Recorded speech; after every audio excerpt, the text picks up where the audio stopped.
I'm live streaming and my recorder is back up.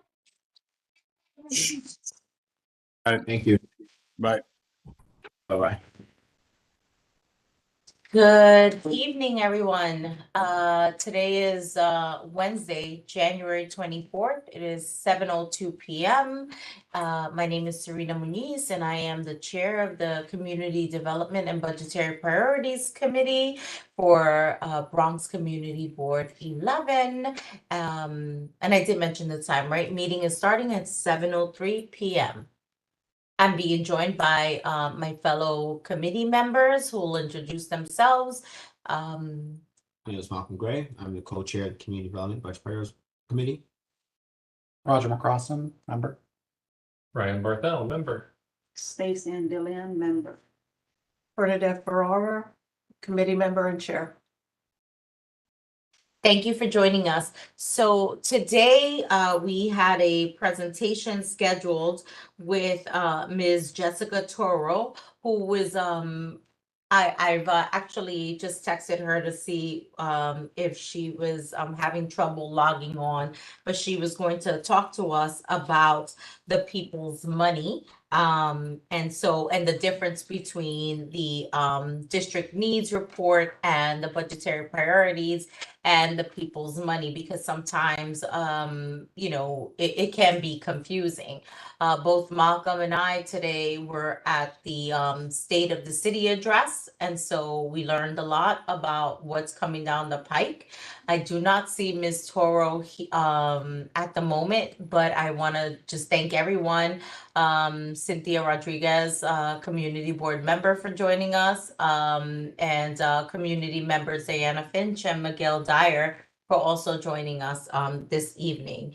And so if we do not have a presentation, which I hesitate to say, then this meeting will be very quick. But to just inform everyone, the preliminary budget did come out last week. And so I am going to, hello, Kay, thank you for joining. We will be putting that up on the CB11 website for everyone to review.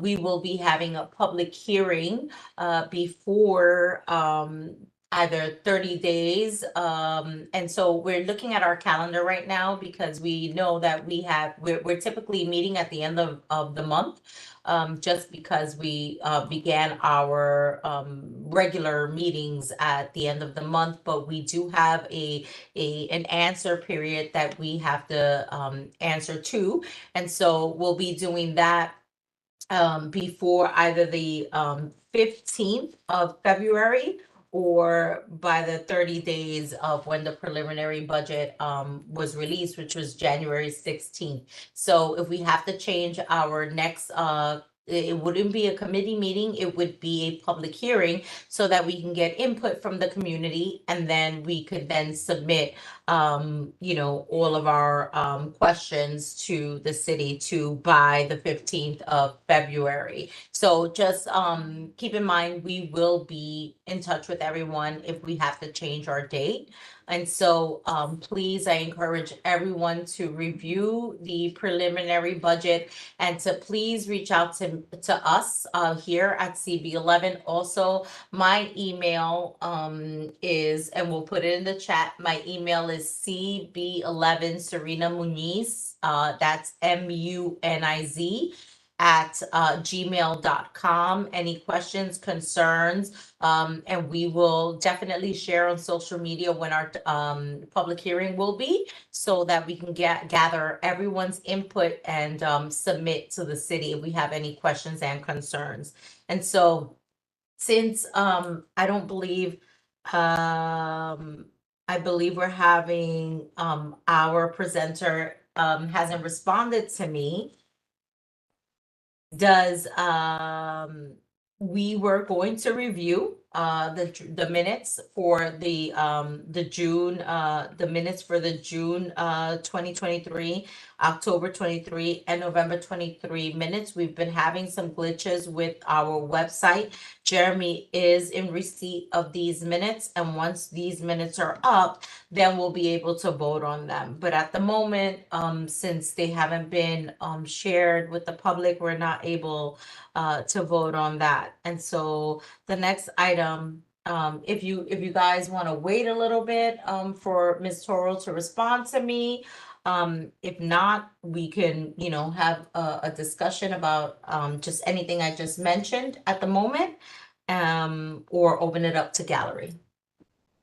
Did you just say, I wasn't sure did you say that the preliminary budget is up on our website? No, I said it will be up on our website. Okay, good, Mhm. good. Yes, Yeah, yes. if you could, as soon as that is available, have everybody send out an email to Yes, everybody. yes. Because it's really important that we get a chance to look that over in the short span of time. No, absolutely. The Yeah. preliminary budget will be on our website, but it is also available to everyone right now on, on the city's site.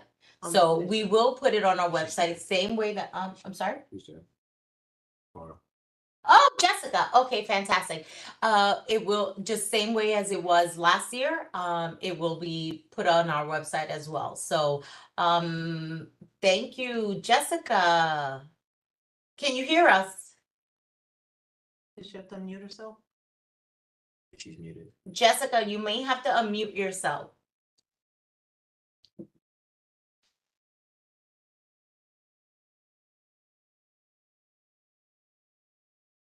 Jessica? Okay, I'm sorry. It was not allowing me to unmute myself. You guys hear me? Yes, we can hear you. Thank you so Hi. much. I'm No sorry I'm a little worries. late. I hope you let them know that I was in another meeting. I didn't let them know you were in Oh. another meeting, but I did say that I did text you. Okay. Do you have the ability to show your PowerPoint presentation, or did you want us to show that for you? I thought you guys were gonna show that for me. It I would take sent me. it. Yeah, I did send it to Jeremy. And so let me just really quickly go to I should get. Let me see.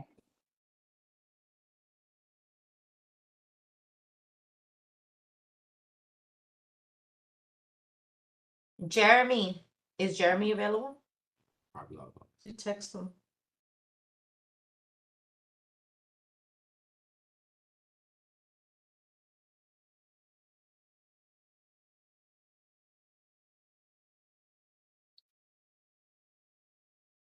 We're calling our district manager, Jeremy, so let's see if he can put it up for us. And I'm on my phone too, so this is not helping me.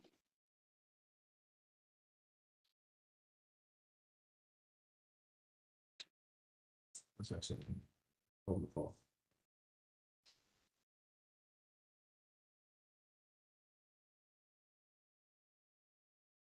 I could get. Do you want me to get started with an introduction or something, or? I do, so that we don't have just like dead air. So, Right. everyone, Jessica Toro is the People's. Email it to me. Okay. Oh, there it is. Oh, there Yes, it is. I was able to share. Okay, so Fantastic. you guys are seeing it. Yes. Okay. All right, great. So, hi everyone. Thank you for having me. My name is Jessica Toro, and I am the Assistant Director at Neighborhood Initiative Development Corp., also known as NIDC. I want to say some of you know NIDC. I have been with NIDC for the last 3 years. If you don't know, NIDC has been in your neighborhood. We're located in Pelham Parkway and Matthews Avenue. We've been servicing the northeast part of the Bronx for over 40 years, providing housing services and youth services. And I, as part of the community engagement, have become sort of like the face of the organization and just been out there connecting with other organizations, doing community events, hosting community events, and facilitating and leading several projects. One of the projects being the People's Money, which is what I'm here to talk to you about, and hopefully provide a little bit of more clarity and understanding about the People's Money, which is also known as the participatory budget. And because of that, it causes some confusion. As you know, we do have the city council participatory budget. So when people hear that term, they automatically mistake it for that. And there is a different participatory budget process that is happening in New York City, which is called the People's Money. So let's just get into it. What is the People's Money and who is the CEC?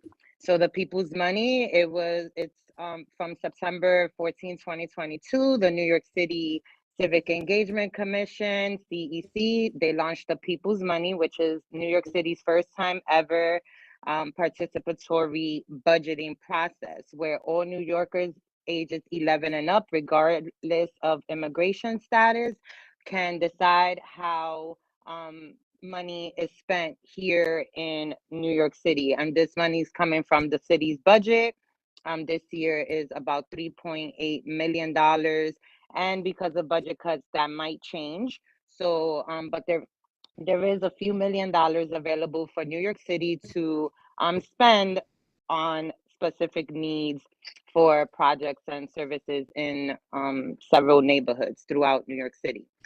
What is participatory budgeting? If participatory budgeting is a democratic process in which community members decide how to spend part of the public budget, which is what I just said. It was originated in Porto Alegre, Brazil, back in 1989.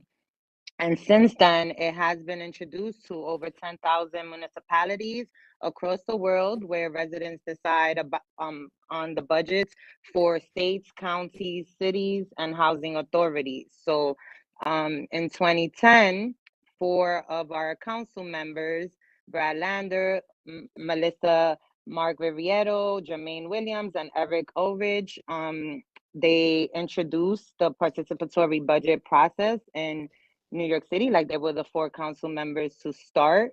And then in November 2018, this process was put on a ballot where New York City residents voted that New York City should now have an agency overseeing a participatory budget process here in New York City. So this is the second year where it's been citywide. The first year was specifically for certain neighborhoods, and NIDC has been part of this process since the beginning. And I'm gonna get into what a little bit more detail, obviously, in the presentation. So it was first started and in 3 neighborhoods, and the 3 neighborhoods were identified by the Task Force on Racial Inclusion and Equity. The 3 task force was in response to the disproportionate impact of COVID-19 in specific neighborhoods. As you guys know, during COVID-19 affected all of New York City or the world and beyond, whatever. But in specific neighborhoods, as we know, it was more of an impact. So in those neighborhoods where there's the high poverty and just different disparities, it affected those neighborhoods specifically even more so. So this task force was created to identify those disparities and those issues, and hopefully address those issues, especially through COVID-19. There are 33 tree neighborhoods identified in New York City. There are 9 here in the Bronx. The closest one to Community Board 11 is Williamsbridge, Baychester, and Edenwald, which are zip codes 10466, 10467, and 10469. The other 3 neighborhoods are Mott Haven and Melrose, Hunts Point and Longwood, Morrisania and Crotona, Highbridge and Concourse, Fordham and University Heights, Tremont and Belmont, Kingsbridge and Parkchester and Soundview. As you know, those neighborhoods are already severely impacted in many other ways, and so this work started there.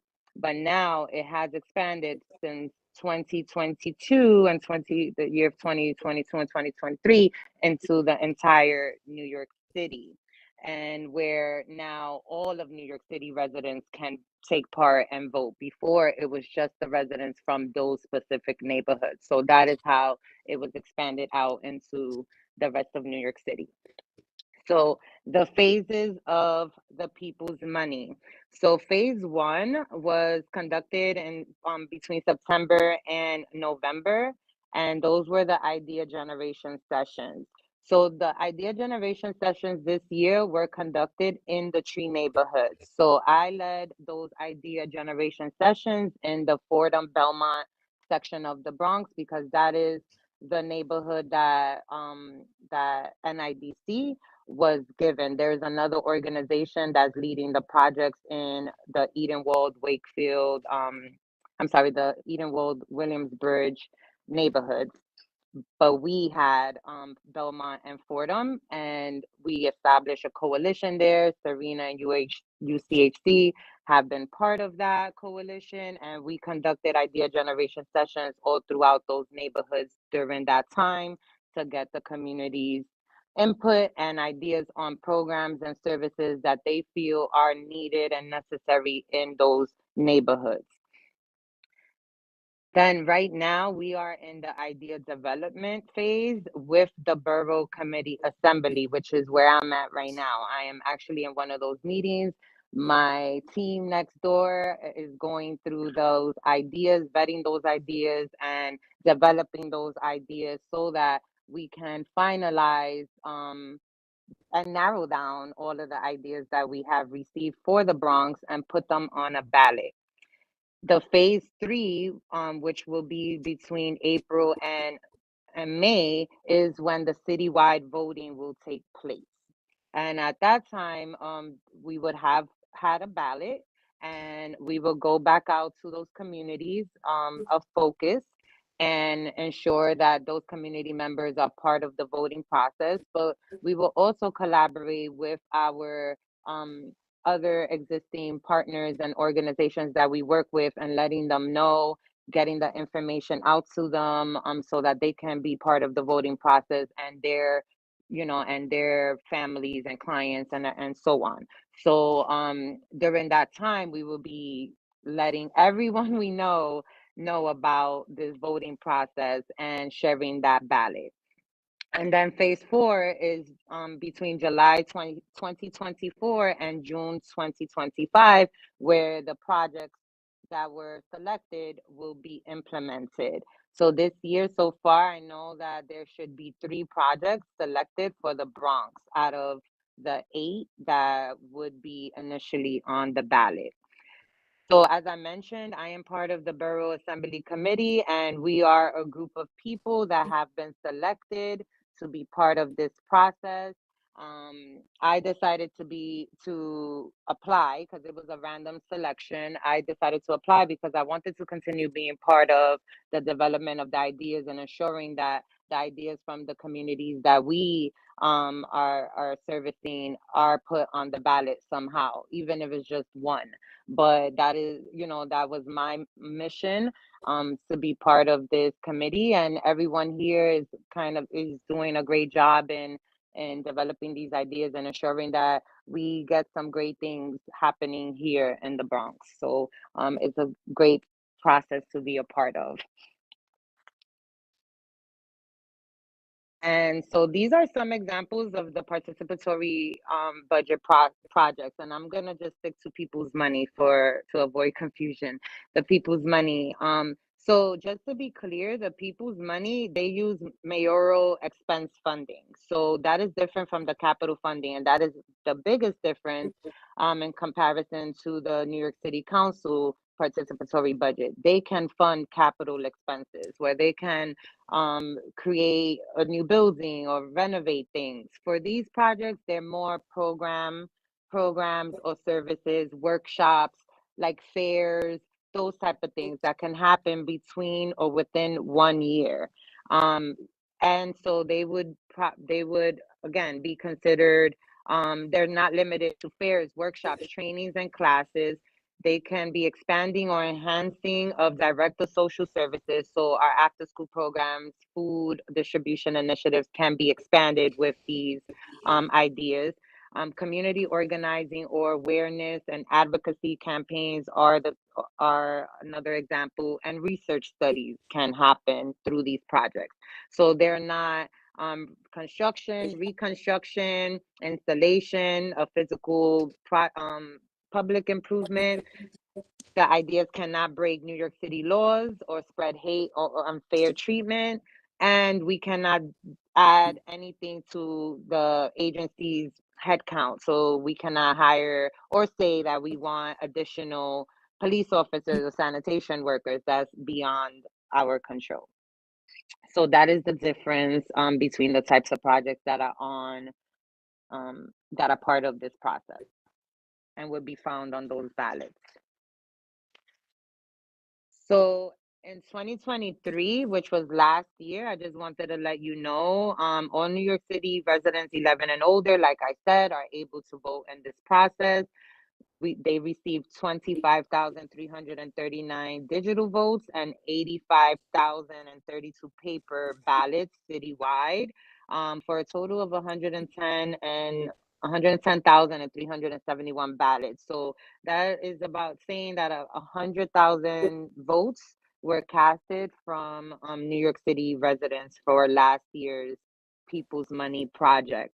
And the winning projects for the Bronx were financial literacy classes for the youth, trauma-informed childcare workshops, and youth life skill workshops. And I want to just tell you that those projects have still not been implemented. There was a delay in the organizations that are going to be leading this project, accepting the project, and so on. So the implementation took a little longer this round. So they're literally doing both the implementation of last year's projects plus moving forward with this year's projects at the same time. But those are the winning projects, and they have identified the organizations that will be leading the financial literacy classes, the trauma-informed childcare workshops, and the youth life skills workshops here in the Bronx already. The next steps, which I mentioned in the phases earlier, would be the citywide voting, where all New Yorkers 11 and older can vote. And at that time, that is how CB11 would be able to be involved. Obviously, you guys are not located in a tree neighborhood, but this may affect where you work or your family members, loved ones, and so on, or just the fact that you guys are from the Bronx, right? And we just want to obviously make a better Bronx or impact in the Bronx somehow. And so that is how you guys can be a part of this. You can participate in the voting and ensuring that everyone 11 years old and older participates as well. It doesn't matter again their immigration status. This is or residency status, in the sense that they don't have to be had a household or anything. They can, if there's 5 people in your household, or 11 years old and older, they can all each individually cast a vote. It doesn't matter if you have any criminal background or anything like that. So this is a great way to let people know in your community that they are able to have a voice and have a say in what goes on in the community. There are many people that have limitations due to language and things like that. These proposals and these ballots are put out in all the languages that are provided in New York City, which I believe are 11 languages that these ballots are translated into. And if we need them to be translated into any additional language, we can request that. And so it's no exclusion. And obviously, I know that that's probably why Serena wanted me to talk to you guys today, is to let you know the difference and how you guys can be involved moving forward and making a difference and helping the community know about these projects that we're going to be putting on the ballot. And then phase 4 will be the project implementation. And on here, as you see, it may be small, and I'm sorry, but I know that Serena can share this out. There's the 2 QR codes. I also listed their social media, because you can go online and vote. You could go online and find out more information about the people's money and the process. If you're interested in being part of this as a back member and so on and so forth, you can just stay in touch with them by following them on social media. Right now, they are looking for language assistance interpreters. Is a volunteer position, but if anyone on the board right now or anyone listening is fluent in any other language, it's a great way to help those people that may have a language barrier in your community. So that is a way to be able to be involved. And then lastly, that is my information. Our Instagram, if you do not follow us, is please follow us at NIDCNY, so that you can see all the great things we do, and just stay in the loop with this process, as well as we post and as we continue moving forward. And then our website, so that you can sign up for our newsletter and receive our monthly newsletter, where we also showcase the things that we do at NIDC. And so I want to say that's it. And if you have any questions, please let me know. Thank you so much, Jessica. I just have to say to everyone, Jessica is a phenomenal community partner. She and I have worked together on so many different initiatives, primarily on the People's Money initiative, but also via NIDC. And I thought it extremely important to have her join us today, because as she had previously mentioned, there are some confusions when people hear the participatory budget that usually takes place in October annually, right? As we're preparing for it right now, we know the preliminary budget just came out, but there's this distinction. And so I wanted to shed some clarity on that for everyone. And we do have some questions, Jessica, for you. And so one question from Kay Cardona, she asked, are there any proposed items we could look at and vote on? And then this is a part 2 to her question. If there is a nonprofit that is youth-centered, can they participate too? So first question, are there any proposed items that we could take a look at and vote on? I know you mentioned that we're in phases now, but maybe you want to elaborate on that a little bit. Of course. So right now, there are no proposals or ideas that you can vote on, because that is exactly what we're doing. Like I mentioned, I'm in a meeting right now at the Bronx Library with 25 other Bronxites in the other room, and we're going through all those ideas. They're broken into committees. I'm part of the Arts and Culture Committee, so all those ideas related to arts and culture were given to my group, as well as all the education ideas, or the social services ideas like that. And all the groups are vetting those ideas and are eliminating them depending on the equity of the project, how many communities they serve. So right now there is nothing to vote on, but like I mentioned, once those ballots come out, we will be sharing it with Community Board 11 so that you guys can participate. I'm sure Community Board 11 will then email the constituents to let them know about this process, and that's when you'll be able to vote. And following them, the New York City CEC or their page, you can also vote there at that time too. And if you want, you could take a look at the projects from last year so you can have an idea. But right now, we're not in the voting phase, but you will find out as soon as we are. And then as far as the organizations, what will happen is once the ideas are proposed and there's the winning projects are obviously voted upon, there will be an open call to the community, to community organizations. And also at that time, I can share that information out, that email out. There is someone at the CEC that works with the board. I'm sure you guys have either worked with him or heard of him, Benjamin Solitaire, and he Yes. would definitely be sending that email to the board. But I can also do my part in sharing the information as well. So you guys will know about it. It's just that you guys are not part of the initial process because you are not located in a tree neighborhood. But you can be part of what's to come for sure. Thank you. You're welcome. Also, Kay's follow-up question was, if there is a nonprofit that is youth-centered, can they participate? But I think that it's important to just reiterate, they can participate if they are in a tree neighborhood. No, so once the voting happens, they can participate regardless. As long as everyone there is 11 years old and older, a New York City resident, they can participate. So if it's if let's say if she is affiliated or works for a youth organization, yes, she can share it out with all of her youth there, her staff, as long as they're New York City residents, so that they can vote. At that time, it doesn't matter about the tree neighborhoods. It's just that the ideas came from the tree neighborhoods. The voting can happen citywide. Right. So I read the question and I understood it to be nonprofits that are youth center. Can they participate? But Kay, if you could elaborate, I think the headquarter is Castle Hill. So are you asking if Castle Hill falls under a tree neighborhood? Can I speak?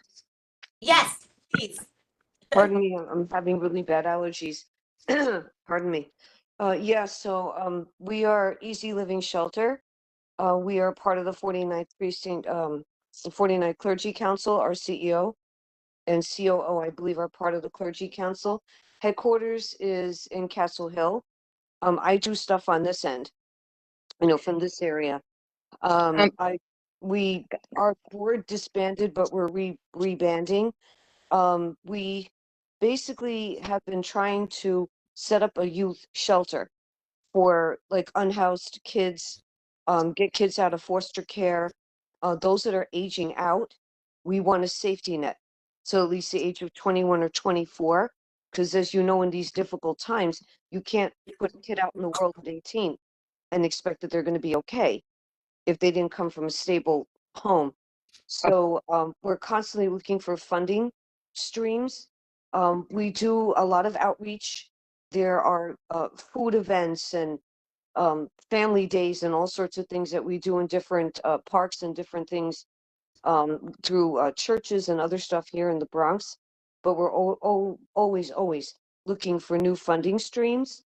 So as far as I know, I'm not sure what community board Castle Hill is.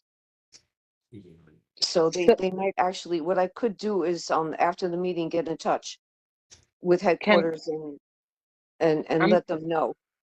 I'm sorry, can I just interject really quickly? Because this is a little different from what you were just explaining. Part of the open call is going to go out to all organizations, but the organization would need to be aligned with the proposal, right? With the project that's being proposed. So if the project is aligned with your mission and what you feel as an organization or that organization can accomplish, then you will put in for that, right? For that open call, that RFP. And that's how you'll possibly be able to get the funding. But you would first need to see what are the proposals, the voting would need to happen, and then the open call would need to happen for funding for that organization. And that's also if they selected to lead that specific project. So that's how that would be able to work out. And I just want to ask really quickly, Easy Living Shelter, is that what Naquan Holback? Yes. So Naquan is actually in the next room with me right now. So he's part of my team. Okay. So he'll know and he'll share that information with you for sure. Oh, okay. All right. Thank you. My mistake. You're welcome. No, it's okay. You wouldn't know that. Thank you so much. Any other questions? Do you hold workshops for the processes, like in regards to how to describe it? In regards to like, People's money? yeah, The people's money, like what I just did right now. yeah, not like this, but like I guess if people want to come and learn more about how it happens in the process and how they can submit proposals, like do you hold workshops for that? So that's what the idea generations are, and the idea generation sessions are. So at those sessions, I go to the community, and again, those sessions are held in the tree neighborhoods, and then they come, and then I explain everything pretty much that I explain here, let them know what the participatory budget is, what they're going to be doing, and then lead them into the whole conversation of developing an idea. So it is like a 2-hour session that I host in different, in different locations, libraries, health centers, schools, senior centers, all those places, letting as many community members know. But because we each have our focus area, those sessions need to be in those neighborhoods, which is, again, the difference of the tree neighborhoods versus the non-tree neighborhoods. Okay. But I'm here for this reason, so that if anyone invites me to share and provide more clarity, I'm able to do that in this capacity, but not like general workshops. We have another question. So the question is, so even though the projects are specific to certain areas, the entire city can vote on them? Or just residents within one borough for the projects in their borough? No, so the entire city can vote on them. So okay, no, sorry. Let me bring that back. The Bronx Borough ballot, Bronx residents vote on that, right? Manhattan ballot, the Manhattan residents will vote on that. It's just being done citywide, but there will be borough-wide ballots. That's the first part. Then yes, everyone can vote on that. It does not matter if they're not in a tree neighborhood, as long as they're 11 years old and older. What happens is that because of the open call, like in the ideas, there are neighborhoods proposed depending on where those ideas came from. And obviously, if the ideas were conducted in the tree neighborhoods, they're going to come from the tree neighborhoods. But we here in this committee, we're not all from the tree neighborhood. So we could also say this project is great for this neighborhood, but we should also include it in Castle Hill and so on and so forth. And what should happen is that based on those recommendations, they're going to put out the open call with that clarification. This the neighborhood suggested was Castle Hill, and let's say, for example, so that those organizations from Castle Hill could see that that's a project that was asked for in that neighborhood. And that's kind of how, but that doesn't necessarily mean that that would be the organization that's going to get it, and then that could also shift where the project is implemented and the neighborhood it obviously services. So right now, it's hard to say whether the projects are going to stay in the tree neighborhoods or depending on the organization that leads the project, that could shift, that could change. Thank you. Does anyone else have any questions? Jessica, what qualifies a neighborhood to be a tree neighborhood to be selected? I'm just curious what specific things are criterias?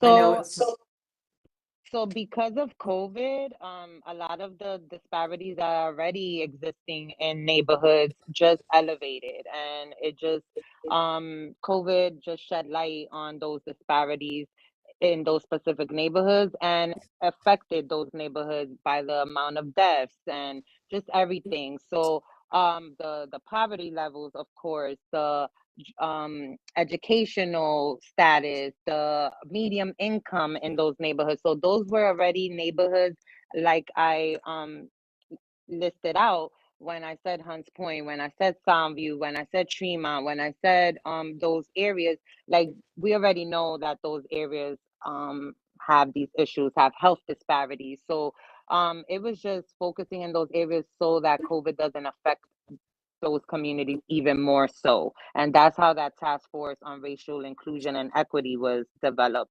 And those communities were identified just so that they could get a little bit extra support during COVID. Really, that's how they were identified. Okay, thank you. At this point, I'm curious to find out if you have some sort of idea. I know there were presentations that were made from different tree neighborhoods, but if you have kind of some sort of idea like where that's leaning towards, or is it kind of like across the board? Like, is it like more after school funding? Is it more food supplement programs? Is it more maternal child health care? You know, where is kind of that leaning towards, if you know at all? Yes, I do, because I'm part of this process. I do know, which is why I wanted to be part of this process. Otherwise, I would have had to wait for the ballot to come out, and then I would have known then. So, yes, there's a lot on food insecurity. There's a lot about youth after school programming, especially for high school students. A lot of people have concerns with that. There's a lot on even immigration services and or communities that speak other languages, and just bringing more services for those community members. So those, I want to say, are the top three that have come up quite often. So food insecurity, I'm sorry, I was answering so it was food insecurity.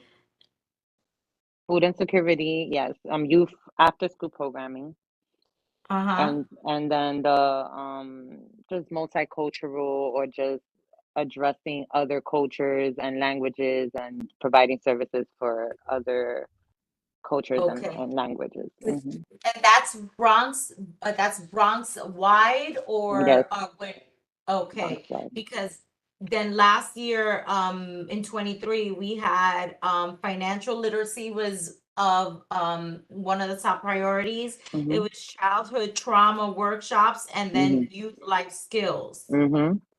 So because Okay. that was the winning project last year, not the same thing, not that the same thing wouldn't be on the ballot, because financial literacy definitely came up, but we just gonna expand on that, like making it part Okay. of an after school program and not just financial literacy, something like that. Okay. Okay. I don't have any more questions. Does anyone have any questions? No.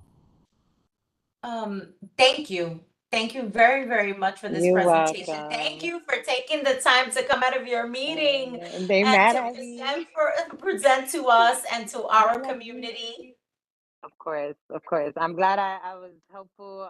And of course, I'm here. If you guys need any more information, you can review this and reach out to me if you guys have any more questions. Thank you, Community Absolutely. Board 11. Oh, no, of course. Thank you, Jessica. And we're going to share your PowerPoint presentation with the full board as well. And so if we have any questions, of course, everyone has Jessica's contact information. We'll share the PowerPoint presentation. And thank you very, very You're much. welcome. Bye, guys. Good night. Diana, Could I just ask one more question? Sure. Yeah, thanks. So I'm still a little confused about the specific neighborhoods and the projects and who proposes them and where you propose them and then where they're implemented. So how long are they going to be for the Bronx focused on just those three areas?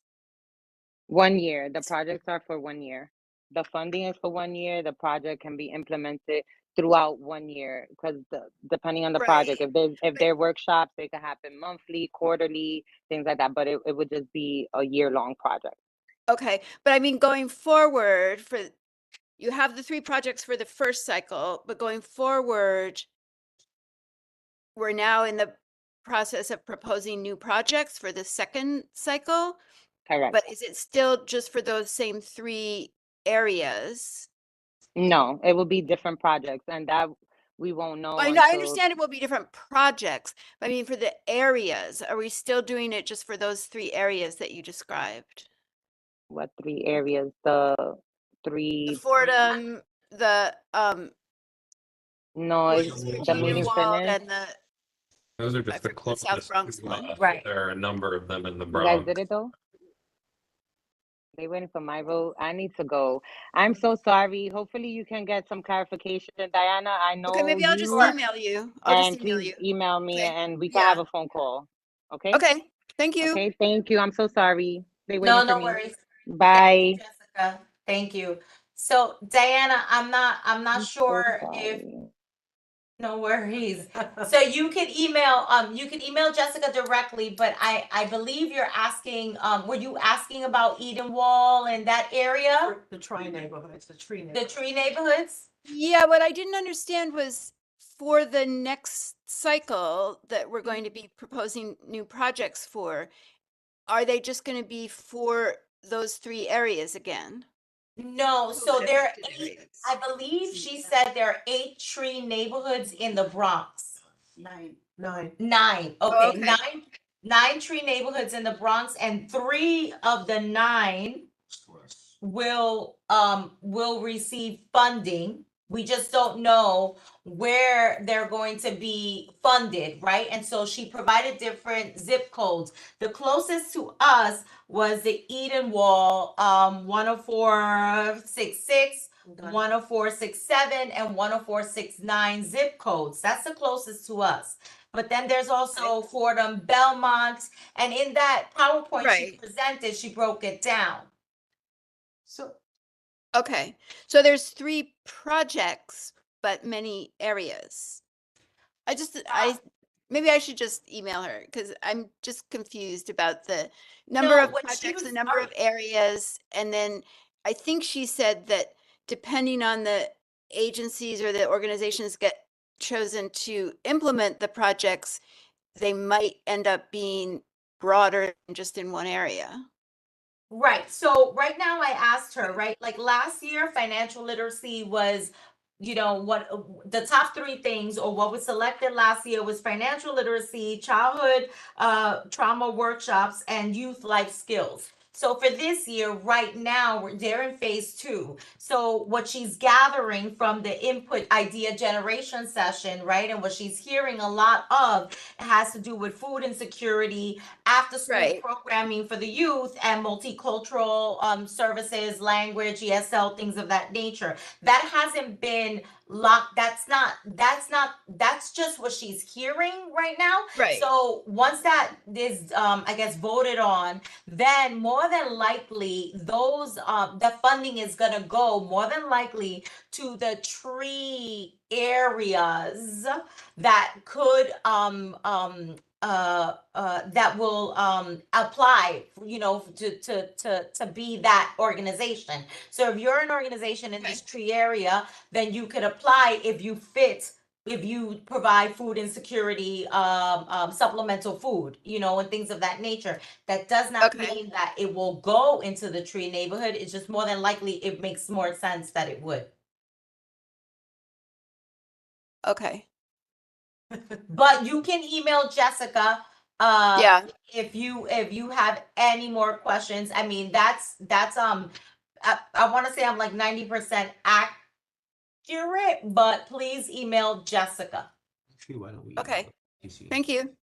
Or We have information ourselves too. Mhm. Why don't we email in the CC to it, just so that in the future we have that information to ourselves also.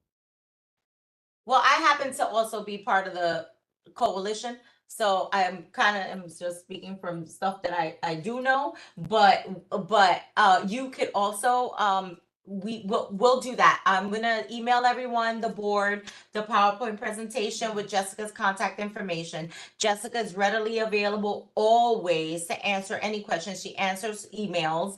And so anyone online and in the future that watches this video, you can also email her directly, and you'll get the answers. But I hope that kind of sort of made sense. But that's yeah. But you'll get your answers, Diana, directly from Jessica.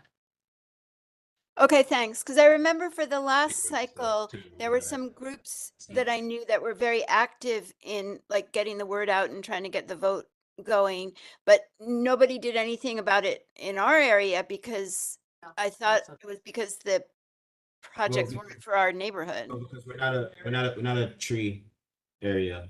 Right. Yeah.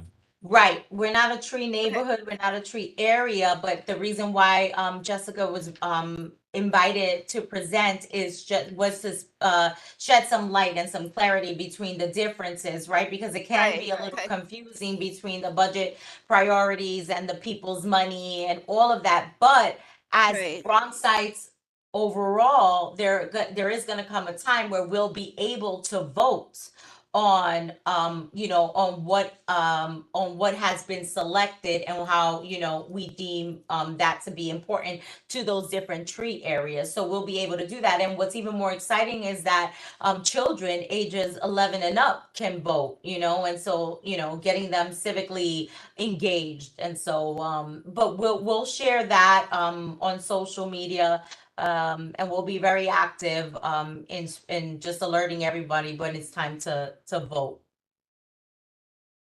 I want to just ask, the reason why I asked that question is because COVID really affected everybody. So even in our area, we have had so much food disparity. We have had food drives. We have had long lines at pantries. So we, do they reselect or reassess other areas? So that our area between Van Ness, Mars Park, Pelham Parkway, Allerton, Bronx Park East, etc. If we were affected also. Right. Our families had high unemployment. A lot of people lost their jobs. So why? That's why I asked exactly what does a tree, how does our area become part of this so we can benefit from something like this? And I think that's very important for us to bring as much, because our youth are left to the wayside with youth programs. We need communities. You've heard me before. We need community centers for our youth. Something that could actually, it would have to be a larger project. It would have to be a brick and mortar building. It would have to be not just a program or a workshop, but those will also be great also. So how do we bring that to Community Board 11 in our areas that? Well, that's a good question to ask, and that we can just ask how, if in How do we fact follow? there's a reassessment, and so how does a tree neighborhood become a tree neighborhood? I'm, of the understanding that it's also socioeconomic impact, right? And so we know that we've all suffered food insecurity, job loss and things of that nature. But if there is an opportunity, right, to be a part of that, we wouldn't know unless we ask, or how that determination is made. So I can find out and share with everyone. Yeah, and if that's something that do they need to have us ask for an assessment, or is it something that they do? Right. Right. So it's just a And how process. often?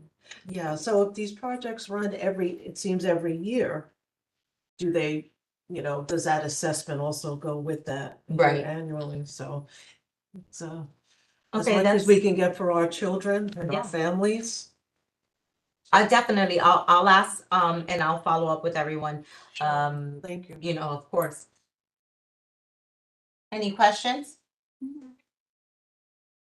Online, does anyone have any questions? I know Jessica left, but if anyone wanted to share, we're opening up the gallery session right now. I mean, I know we were a little bit more casual earlier, but if anyone wants to speak, raise your hands. Hi, Diana. Hi.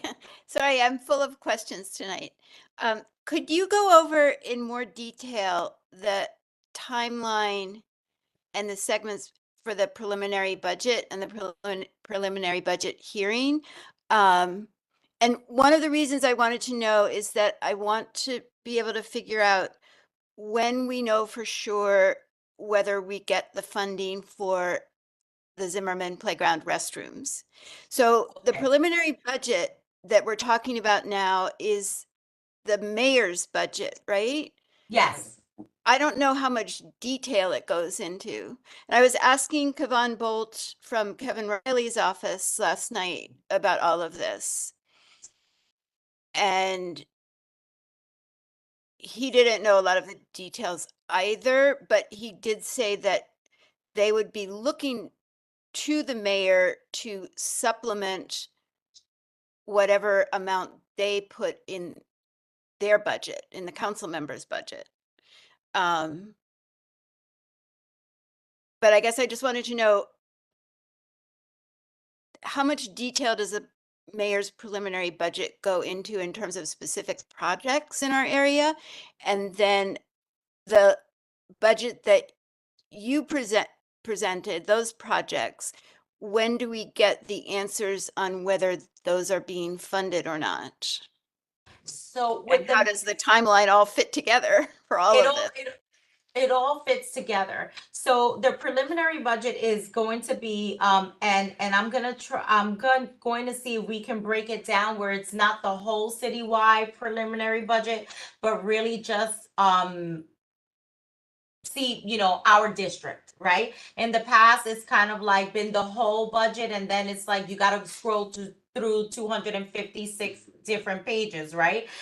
So that's something that I'm going to try to see if we can just put our borough preliminary budget up so that we can all of us, and there will be a follow-up email to the board as well as to the community, encouraging everyone to review the budget based on our, not just the city's budget, right? Because it's very important to look at where the city is at, to then look at our asks, right? And then understand that if we got funded for anything, if we're going to get funded, right, for, let's say, parks, usually parks will fund something more expense driven as opposed to capital. Usually capital will come from discretionary funding that is given by electeds, right? And so a lot of the community doesn't necessarily know that, right? I didn't even know that in the beginning. This is a learning process as you go along. So when we look at our budget and we say we're asking our council members to support this project, it is purposefully written in that way so that we're telling the city, we know you can't fund this, right? But we know that we can ask for this funding from our council members, and we're asking for the council members to advocate. So that's one aspect of that. So we have to look at our preliminary budget as a district before February 15th. Now, last week's leadership meeting, I believe the budget hadn't been released just yet. And so we had slated our public hearing. I knew it had to be in February. We had slated it for like the end of February, but now we're going to have to push that up to before February. In fact, it's probably going to have to be the beginning of February so that we can then respond within the commentary period of that preliminary budget review, right? So that's going to be up on the website. Everyone, the board, the community is encouraged to review. We'll have the public hearing. We'll get your feedback, and then that's when we respond to the agencies that responded to us, right? Saying we can't fund this because of this, or you should reach out to so-and-so. So that's what's happening right now within the next 2 weeks. Does that make sense? It does, thank you. You're It's so much to keep track of. It is. Yes, It's a lot. that's why everybody's got to wear a million hats, because it's just overload. And especially with the budget. I know in the past, we have sat at this table and we took out just the Bronx and we're looking, and the agencies are like, well, we don't fund this, etc. Or the answers that they gave were unclear or not enough information.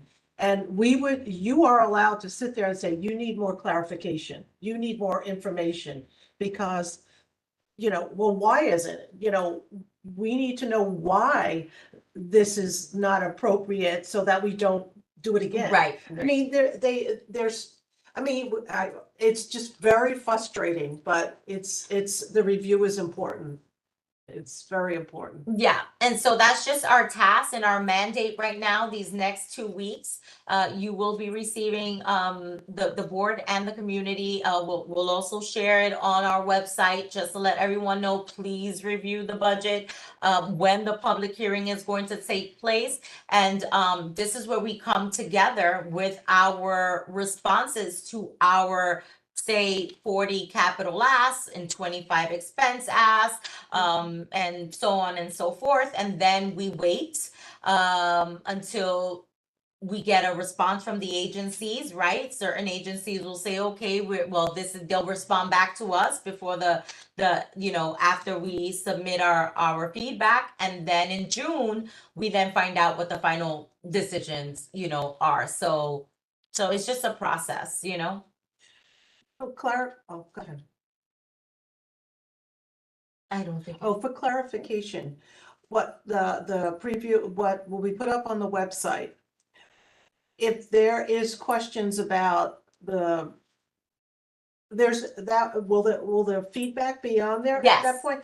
Okay, so if there are issues with anything Yes. that's questioned, do we send them, Yes, who do we send that to? we send them to the agencies. We did that Do we last send year. it to you to put on the question to put on there? Yes, you send it to me. This is why we're having the public hearing, right? And then we then as a committee, formulate our response to the various agencies. And, we say, okay, so we heard we received your response. This is our response to your response. These are our questions. Is that going to be the public hearing date where we redo that, or beforehand? No, it's gonna happen. Like right now, we shouldn't wait, right? We should Right, that's all what I meant. look at the budget, but the budget's gonna be sent out by Friday. It's already out for public viewing, right? But we could also, I'll send it out formally to the board, letting everybody know we review it. You have some time to sit with it. You can join the public hearing or send emails, right? Because I'm gonna ask the board, please send review and send your emails. And then we will then send emails to all the agencies pertaining to all of our asks. God. Yeah. I was on this committee a couple years back, So so it's like, you wanna stay for I'm on, the chair is a member of every committee. I know she is. So- I know she is, but I'm saying like for real, for real. Well, that's why it was, I know how important it is, and there's just so much going on right now that everybody's just gotta jump in, Yes, yes. and get some sleep in the meantime, so. Yeah, good luck. Okay. Any other questions?